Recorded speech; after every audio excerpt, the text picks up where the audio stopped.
Welcome to the Arrow Podcast. My name is Chris Mulvaney from CMDS, and today we have Pat McGagh from MCS Global with us. Excited to have you here, Pat, and looking forward to learning more about your business. Great to be here. Looking forward to it. Awesome.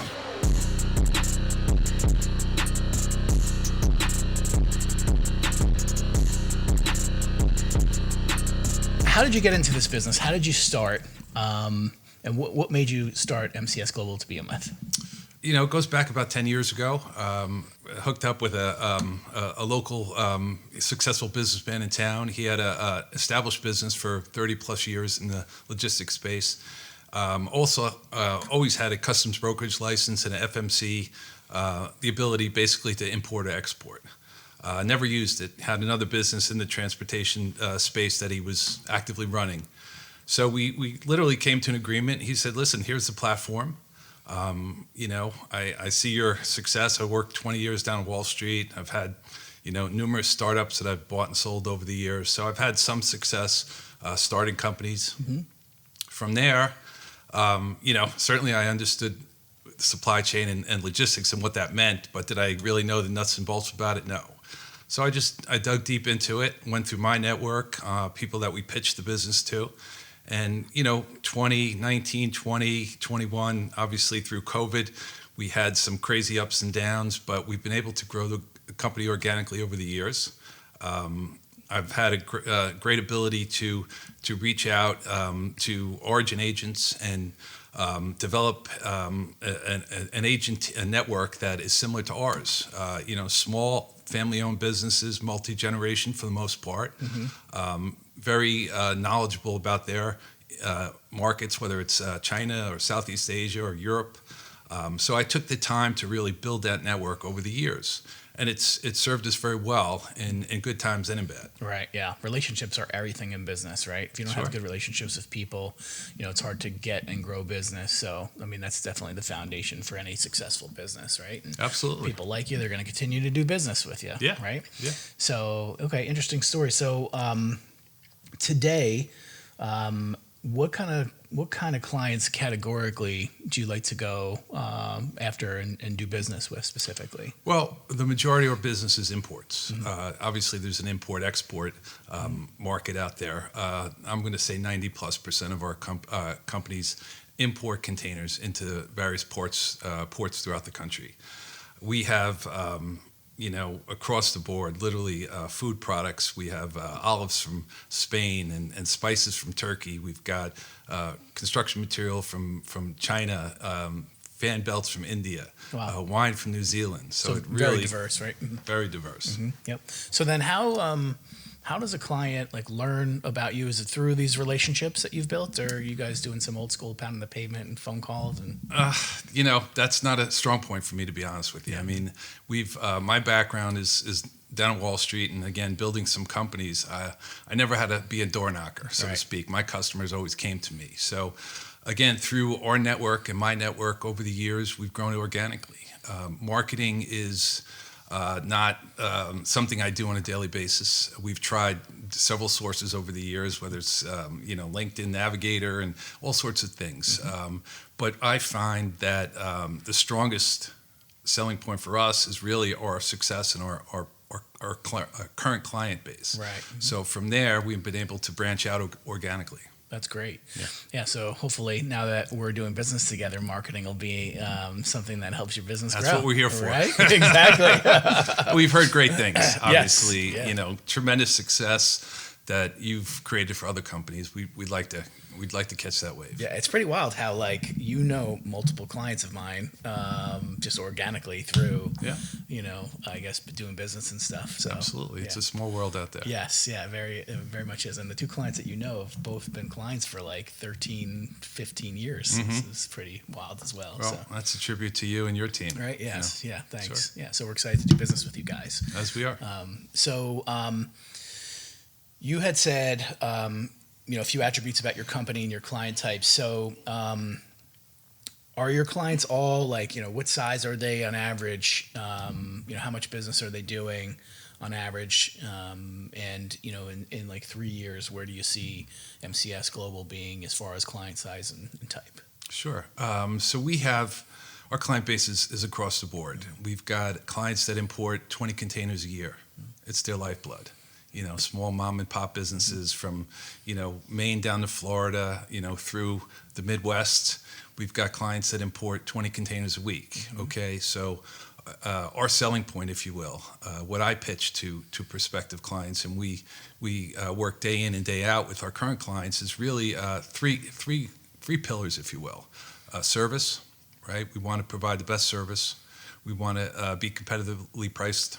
We want to be out there in the middle. We're never the highest. We're never the lowest. We want to be competitive, right? We want to make sure that the company that we're doing business with sees the value. Right. And the third is really accountability, right? When we say we're going to pick up 5 containers or 2 containers or 1 container in Shanghai and move it to Newark, the company's giving us that ability and trusting us to get it done. And there's a lot of hiccups that happen. Don't get me wrong. Supply chain, I think if I had to define it, would be a series of obstacles. Yes. Yep. And then you're bringing cargo to their location, and again allowing them to be successful. Right. Yeah. Yeah. And I think it's been pretty wild over the past few years how much that space has been disrupted, evolved, in the news. Yes, in the news. Yeah. It's like you never really heard so much about it, maybe 10 years ago, 5 years ago, and now it's like front line center of the news often. So without a doubt. So if I could just tell a quick story back in early COVID days,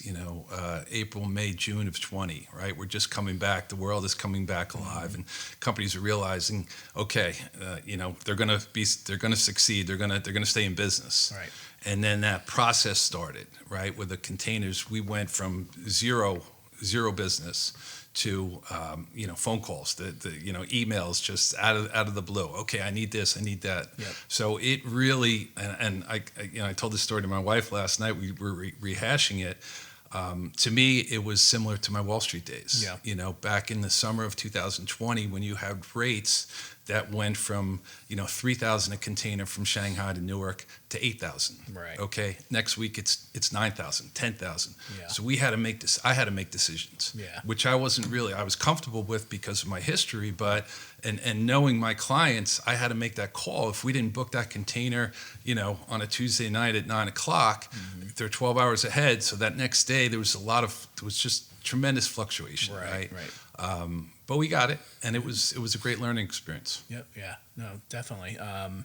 So as far as the service lines that you guys provide, right? Like I know categorically from a service perspective, there's a bunch of different things that you talk about when you're pitching a client, right? So tell me a little bit about like each of the offerings that MCS Global provides. Sure.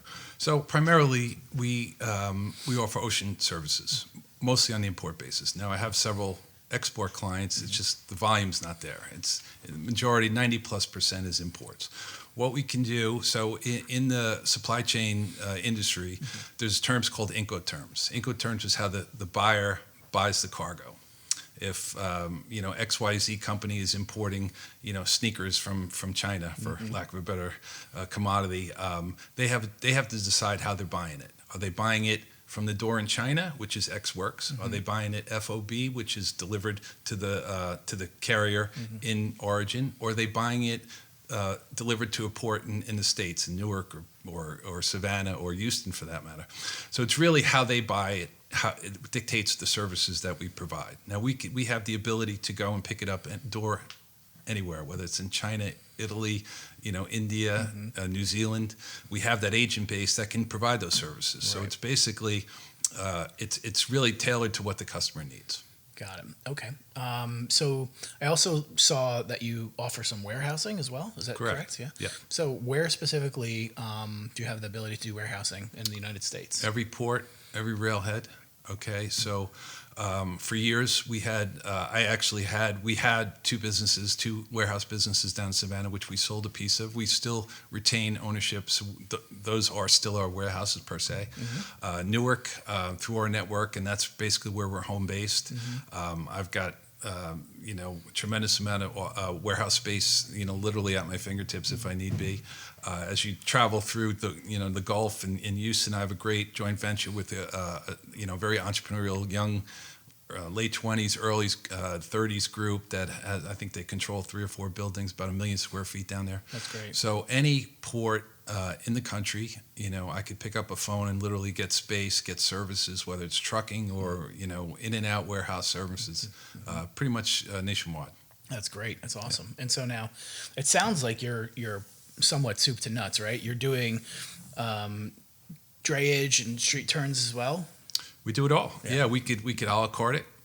If you need us just to bring the cargo into the port of Newark, we could do that. Right. If you need it delivered to your distribution center in Lewisburg, Pennsylvania, we could provide that service too. So it's really, and in addition, which I didn't mention, we have a licensed customs brokerage team in our house. Got it. So that we'll literally create that door-to-door solution where we could bring the cargo, clear it, and deliver it to the door. Wow. So are you using any technology or software solutions to make this process easy, or like how do you manage all of this? We do. We have a solution that we've been offering for the last better part of 2 years. Okay. All right. It's a product called Logics Board. It gives importers eyes on the cargo right when we receive it. Again, if it's origin Shanghai or Mumbai, once that container's ingated, they have visibility. That when I say they, the client has his visibility into the cargo. And if you really need to see where it is, it pings every 4 hours. So it's coming across the Atlantic or the Pacific. You have eyes on that cargo, and it's a technology platform. It's a terrific product that literally, is a source for all of our clients. That's great. To go and access their containers. How often are you communicating with your clients throughout this process, like from point A, from origin to destination? Well, that's a good question. And every client is different. Those clients that import 20 containers a year, 30 containers, tend to need a little more hand-holding. Right. Okay. Yes, and we're good with that. Yeah. So do we get 5 phone calls before we book a cargo? We might. Right. My clients that we have the process down, right? We have our agents. We know their suppliers in any origin. So when they say, whether they generally don't say it now, everything's communicated via email. We've got a container ready. We've got X amount of containers ready. That's going to my team, and we're in copy. Okay, so the clock starts right there. From there, in terms of communication, again, back to the question you just asked, we would get quite a few phone calls. Right. Okay, hey, we had an ETA of March 1st. It's now the 7th. Where are we? Right. Okay, now they would know all along that we've had delay here, here, and here. But what we're seeing is they're logging onto the system, and they're going and able to service their customer a lot quicker as well. Right. So it's up to date again in terms of a bunch of hours. But we welcome the phone calls. Right. We like to talk to our clients. Right. But I found that since we've implemented that technology and that platform, the calls, where's my container, have literally gone to zero. Right, yeah. Occasionally still get them. Log in and self-provision and see like what's going on. It makes it easier for them, Yep. which is the goal, right? Right. It's not Yeah. about making it easy for us. Yeah. We provide that service. We get a phone call. We treat all our customers, as we normally do. Yep. Yeah. Definitely an add value. So what else do you think separates you guys from your competitors right now? Well, I think, as an importer, you have a lot of options, right? There's freight forwarders. There's a lot of options out there. There's a tremendous amount. And I'm not suggesting that a large one isn't the right solution for some, and it might be for others. What I think, how we add value and how we differentiate ourselves from our competitors is, again, we have that service focus, right? We're a small family-owned business, Right. multi-generation. We've been around for a while. We Right. know the business. Yep. When problems come up, inevitably they do. I want to be on top of it. Right. I want to know about it before my client hears about it from the news. Right. Yep. So we're service. We're again price conscious, and we're accountable. We deliver. And when you acquire a client, how long do they usually stay with you? I'm going to say knock on wood there. We've in the last 10 years, we've grown the business from 0 to 25 plus, maybe 30 customers, which to me is a very manageable number, and we're certainly excited to grow. Yep. with your help. Yep. We've lost two. Okay, Wow. over the last 2 That's years. great. Yeah. One company went bankrupt. Okay. Okay, I don't want to mention their name because they Right. were a publicly traded company. And another company, which was one of our larger clients, unfortunately, the head of logistics, had a medical leave very suddenly. And his replacement came from another large company that had their own traffic department. Right. Yeah. And it was happens. unfortunate. It happens. Yeah. We had to pivot. And knock on wood again, once we start delivering, so to speak, right? That's our business, but we're delivering results. Once we show whether the small 20 container customer or the 2,000 container customer that we can deliver regularly, we've been very fortunate over the years. That's so great. we've really been able to retain our customers. That's awesome. Yeah. Is there any kind of business that you want to stay away from, like client types, categories that you really don't like? There are commodities. It's not a big secret that we've got some issues with China, right? Yep. Geopolitical and all sorts, and it's not a knock against the Chinese people because they're wonderful people, and I've gotten to know my team very well. But what I've seen in my 10 years, where perhaps that origin was 90% of our business, all right, 10 years ago. Customers were importing 90% of the business from China. That's below 50 now. Wow. Okay, so the migration has been to Southeast Asia, Malaysia, Yep. Vietnam, India is a big hub now, right? We have strong agreements with them. Now, that could change, of course, and likely will. Taiwan, wonderful people, great country to work out of. We've got a fair amount of business that we've established over the years with them. And Europe, Europe is a strong exporter to us. Spain happens to be a very solid market for us. For some reason, we've just been able to develop business. We work with some very large multinational companies. You would know the name of it, no doubt, but pickles and spices and all sorts of foodstuffs. Right. Spain seems to be a great exporter of that type of product. Got it. Okay. Yeah. Very cool. Yeah. Are you doing a lot of domestic stuff as well? We do. We about a year ago, a little more than a year ago, I brought on a domestic team, trucking team, with some mixed success. But we have that ability. We've tapped into the large networks, and oftentimes we have clients that have multiple distribution centers. In Houston, Dallas, Columbus, Ohio. So we're bringing cargo into the destination port, but sometimes they'll route it. Instead of going to Columbus, they want to go to Dallas. And now instead of trucking that locally, you've got to go and transload it, which means basically taking the contents out of the container, Right. Storing it, and then getting it over the road to their distribution center in Dallas or Seattle, wherever that may be. So we have the ability to service that. Absolutely. That's great. Yeah.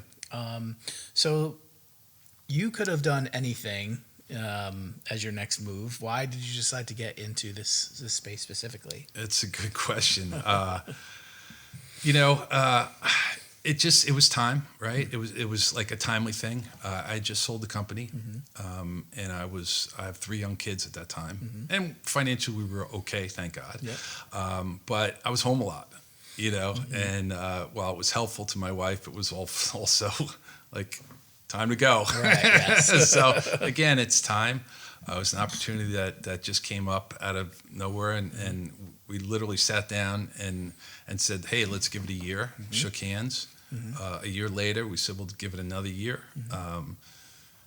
Then we had some success, and he said, "I want you to be a part of this," and we became partners. That's great. And he's been super supportive.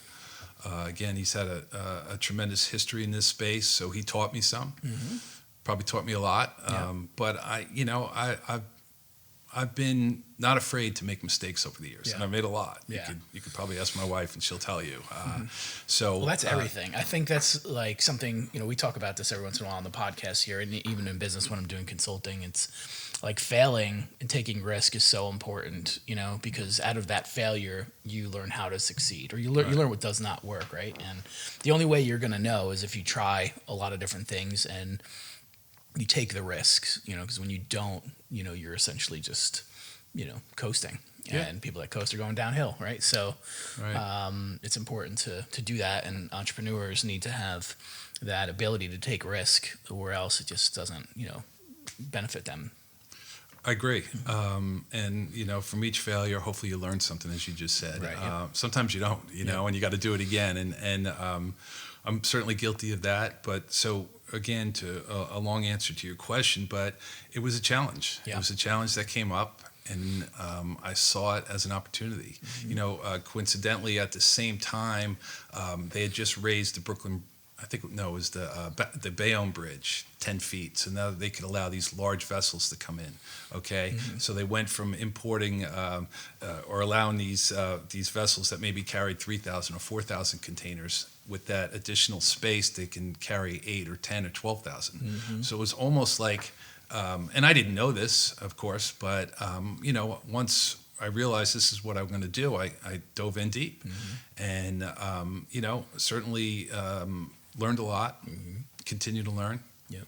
I enjoy it. I think it's ever changing, right? You have the vessel getting caught against the Suez Canal 4 or 5 years ago that shut down traffic for I think it was 5 or 6 days and caused Right. months of backlog. All right, then the Red Sea with Right. the Houthis that were blowing up container ships that diverted all this traffic around the tip of Africa, adding 15 days from a transit from India to Europe or the U.S. Right now they've Right. got to go around the Cape Horn. So there's always something. Yeah. Yep. Yeah. No, it's definitely, there's always something. Feels Yeah. like it. Yeah. So clients today, right, or prospects, what are some of the things that you think they should know if they're listening to this podcast? They should know about you and the brand that would maybe make them want to do business with you. Well, I think first and foremost, again, to go back to I hate to continue to use the example of 20 containers a year versus 2,000 containers. Right.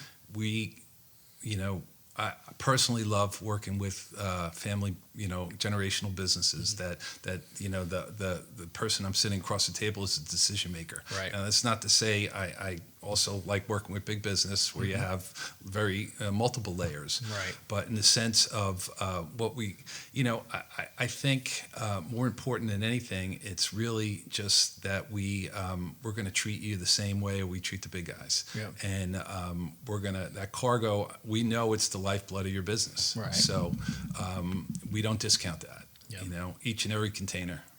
That's really what it comes down to. Yeah. Yep. Yeah. So it sounds like you really care. Right? Yeah, absolutely. Tremendously, important for you to keep these relationships. You care about, the end result, the relationship with the client, making them happy, right?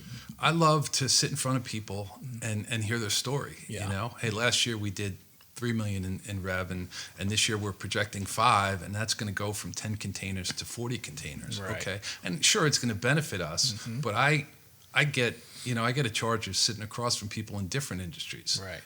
and they're solving different problems. Yeah. And it's really that's what that gets me going. Yeah. To be part of that, a small part, Right. but we're a part. Yeah, there's definitely something to be said about doing business with smaller entities for sure, right? Like when we have clients that are, doing like $1 billion a year, and let's say it's a pharma account, and they have a budget that's predetermined, and we do our best to utilize that budget to achieve the goal that they're looking to accomplish, right? You achieve the goal, and then that's great, right? When you're dealing with a company that's like under, 50 or even 100 million or even smaller, like a $5-10 million a year company, and you do things that equate to 20, 30, 50% of their overall revenue, you're changing lives, Absolutely.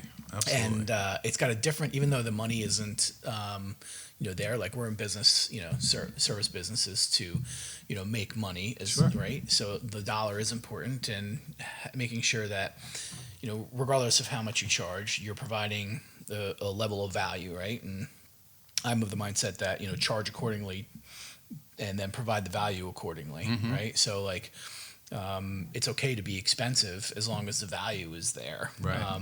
And making sure that you're going over and above throughout the whole relationship. So that person loves you and they refer the shit out of you, essentially, right? Yeah. So that's super important. Back to the point there, it's like when you're dealing with the smaller businesses and you can move the needle like a lot for them. Mm-hmm. You become part of the family, so to speak, and Without a doubt, it makes it even that much more rewarding, fulfilling, and you can go out and have a beer or something with your client because you've been through it together for a really long time. And for me personally, that's been one of the things that I've been most excited about in business. It's like dealing with people for 20 years. I've had clients for and you grow with them and you become really good friends, and it's awesome part of business for sure. Yeah, I share those feelings without a doubt. Some of our clients that came on early are still with us, and we've seen that number, as you said, go from 10 or 20 million in revenue, to significantly higher. Right. And again, we play a small part of that in that, but we started, in a very early stage, whether it's hand-holding or giving them the needed information they need to be successful, at least importing their cargo. And oftentimes, to kind of take a sidestep around that, we have the ability to offer some of our clients different suppliers in origin. We know the product they're bringing in. We might have another product company that's bringing in similar product that might help them at some point. Right. So we've done that as well over the years, and that's rewarding to see them expand their ability to sell products. Yeah, no, definitely. That's super interesting. The Arrow Podcast is brought to you by CMDS, a business breakthrough agency helping brands reinvent and reignite themselves at the core. We work with B2B companies to help them figure out how they're unique and remarkable in their own space, then leverage that information to build great websites, awesome social media strategies, and leadership content that's going to drive more brand awareness to their company. If you're looking to learn more about how we can help you achieve extreme business growth, please reach out to CMDS at 732-706-5555, or you can visit us online at cmdsonline.com. So before we were talking about service lines, right? There are a few things that I want to get into. One is, filling containers, right? So if somebody has product that they need to get from point A to point B, and there's space in a container, you have the ability to figure that part out and let people know that there's space here and you can use that cargo space. Or Absolutely. So there's probably more than two, but two main ways you import. Whether it's a full container, right? Client takes the whole container, stuffs it in 40-foot container, 20-foot with their product. Right. Now, if they're a smaller importer, Right. and they know they're getting 1 or 2 or 4 pallets from a supplier in India or China or Vietnam, there's another route we can go, which is called less than container, LCL. Which is not a big part of our business, but it's a big business. Yeah. So there's consolidators in origin, whether it's one of ours or one of the many. We could take that cargo, receive it in Ho Chi Minh, consolidate it together with other importers, fill a 40-foot container, sail it on the water, and deliver it to a port. right.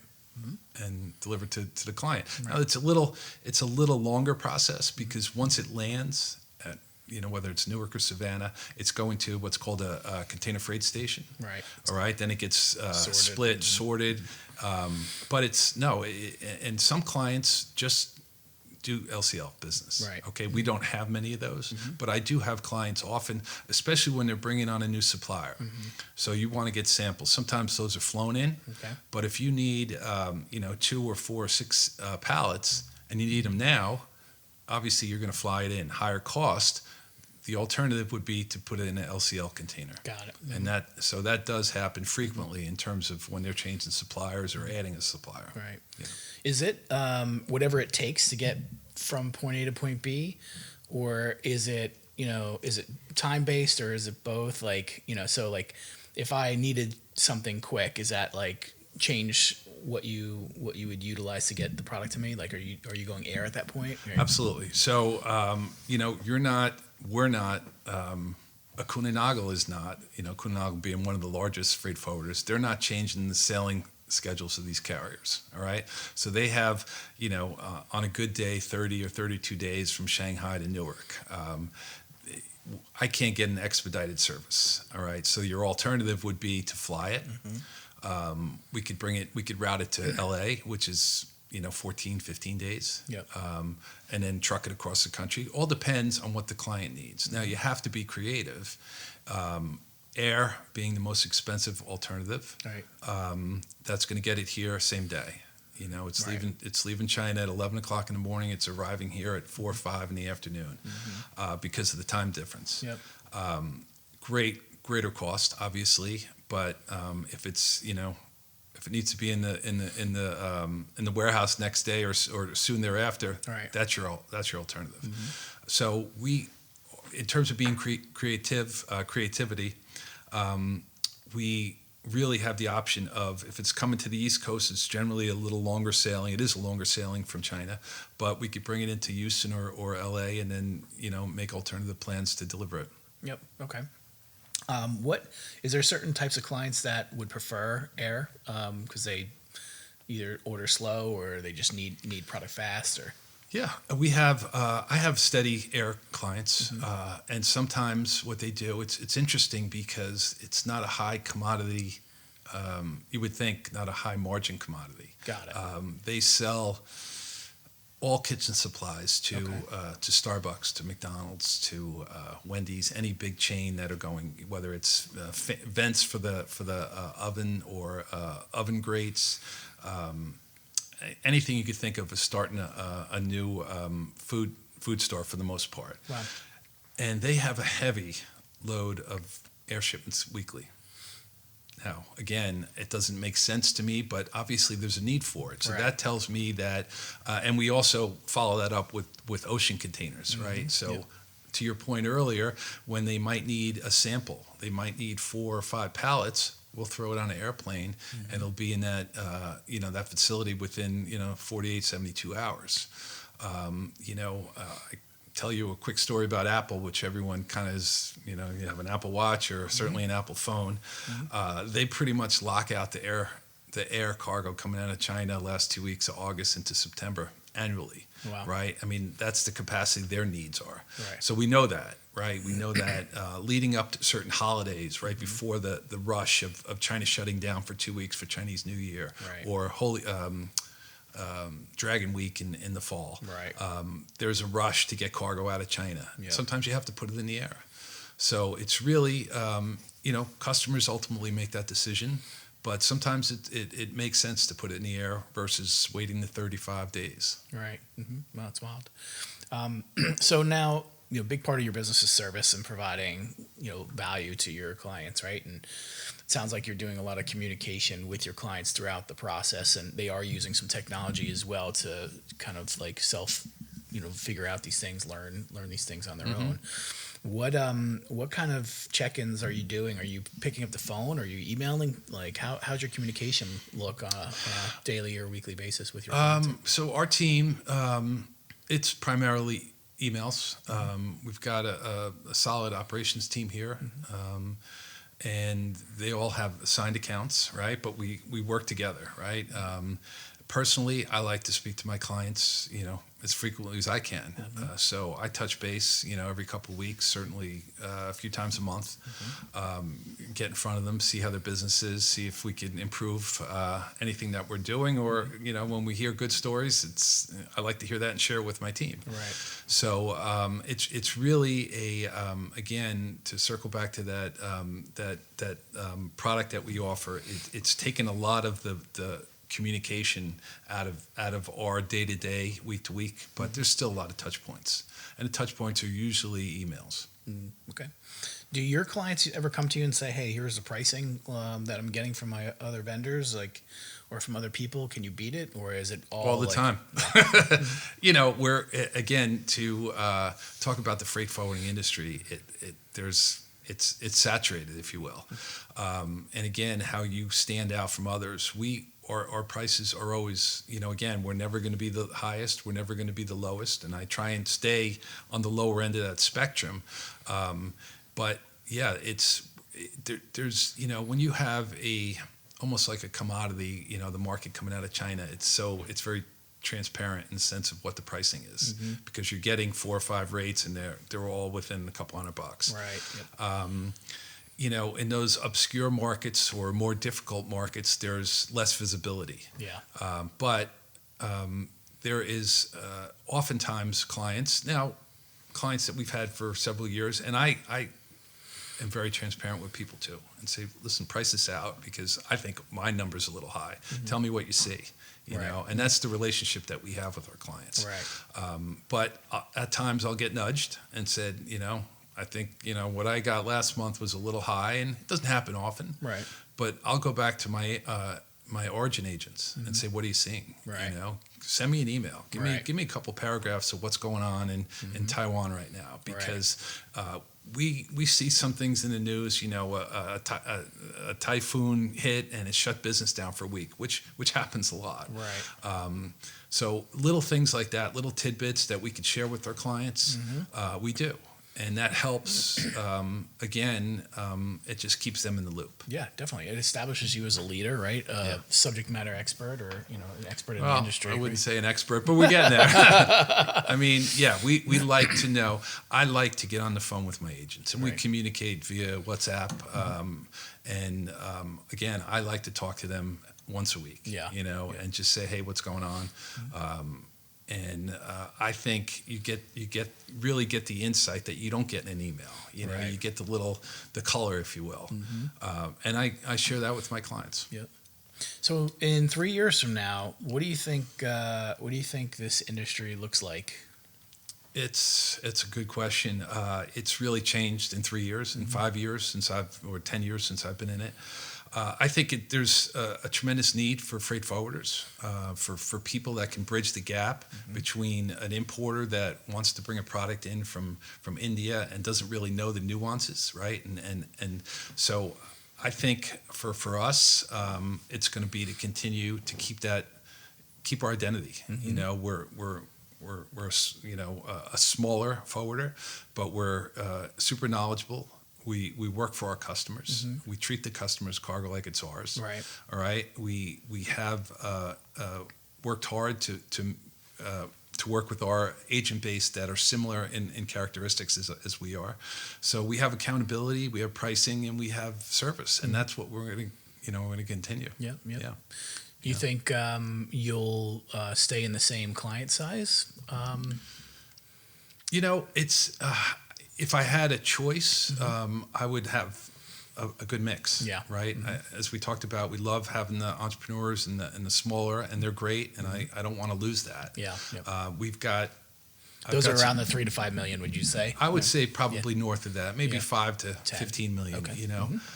We've got some publicly traded companies that we do a little piece of their business, a couple lanes here, and they like what we do, and what we hear consistently from those larger customers is, Pat, I sent a quote to, I'm not going to name the names, but it took 5 days to get a response, and then it took another 2 days to get a quote. So the consistent theme that we hear, and which is what we strive for, is we're getting someone calls my office, they're getting an answer. All right, they're getting someone on the phone. Now, clearly, if everyone else is on the phone, they're going to get a voicemail, but we're going to get a call back. We're going to get an email the next day with a rate. If I'm 48 hours, that's a long time for me. Right. My goal is next day you're getting a rate. Right. So that's what we hear from the larger customers, and that's why we get that business, because they like the service. Right. Yeah. All right.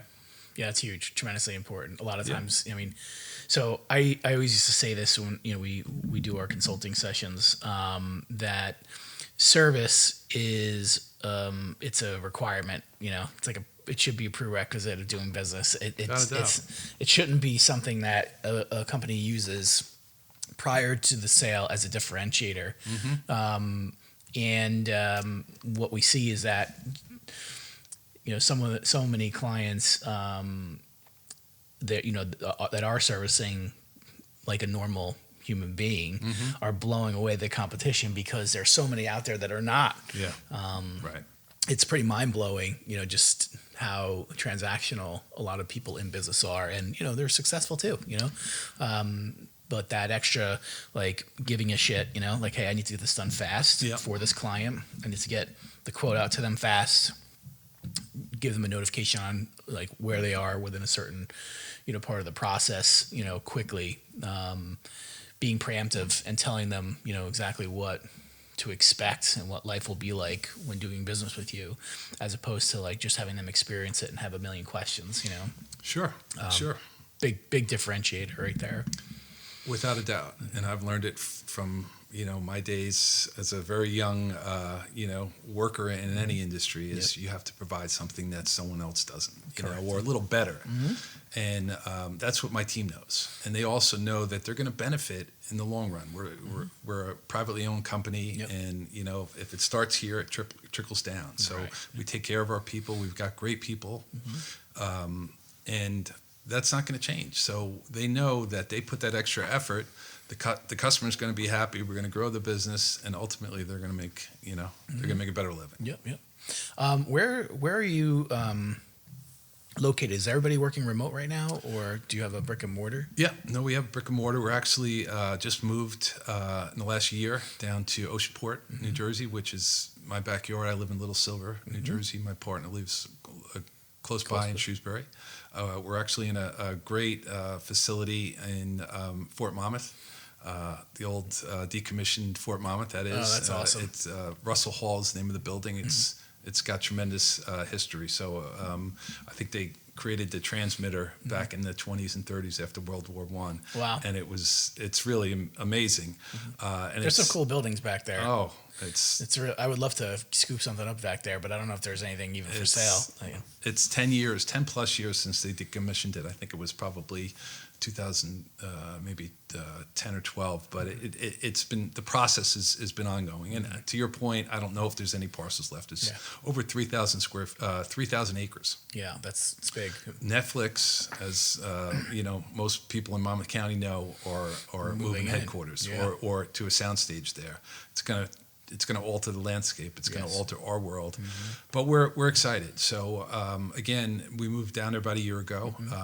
We were in the port, literally in the port of Newark, for the first 9 years of my existence in the space, in a 200,000 square foot warehouse right on the port, which was great.